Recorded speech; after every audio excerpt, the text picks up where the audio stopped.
Nëse në muajin e Ramazanit kishim përjetime të larta, nga se në çdo ligjërat shpjegonim shpërblimet e mëdha që i jep Zoti xhaleshanuhu për adhurimet që i bëjmë, atëherë do të ishte mençuria inja dhe itja që edhe jashtë Ramazanit këto përjetimi t'i kemi, nga se Allahu i madhruar në Ramazan edhe jashtë Ramazanit është Zoti jon dhe kërkon nga ne që ta adhurojmë ata. I nderuar i vëlla, Ramazani ishte një sakrificë e madhe.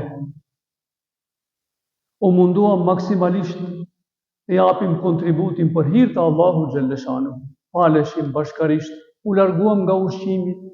nga hajet dhe pijet, ishim më durimtar e gjithë kjo ishte nga se shpresonim në shpërblimet e mëdha që na jep Zoti xhaleshanuhu. Për ta kuptuar se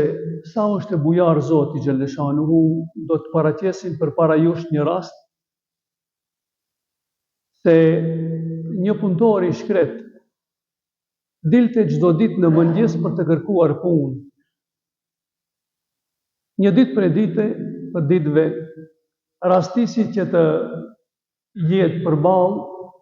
një personi të pasur dhe e merr në punë. Prej mëngjesit deri në mbrëmje, punëtori i sinqert dhe i shkret e dha kontributin maksimal, duke mos pushuar as pak,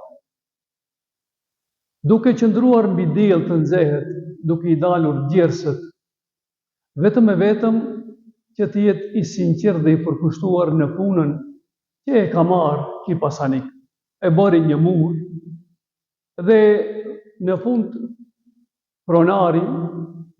qet dhe jep një pasuri, një sasi të majme, të madhe të parave.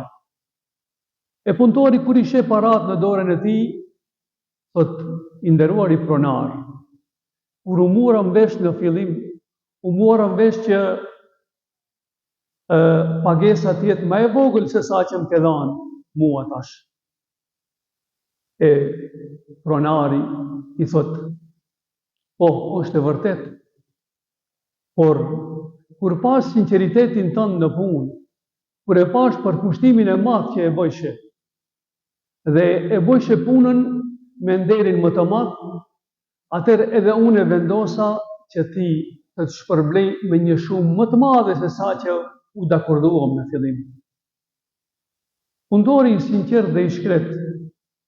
i duallën lot në sytë e tij duke thënë: ti me këto para nuk më ke gëzuar vetëm mua,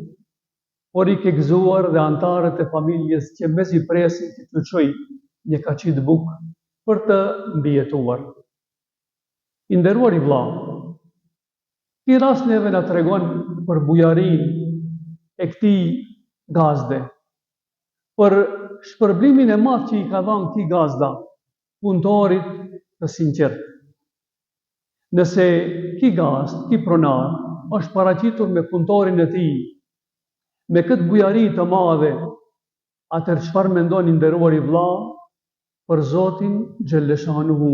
pas kontributit të madh që dham në Ramazan dhe pas kontributit inshallahu taala që do të vazhdojmë edhe jashtë Ramazanit, të jemi të sinqert, të përkushtuar në adhurim dhe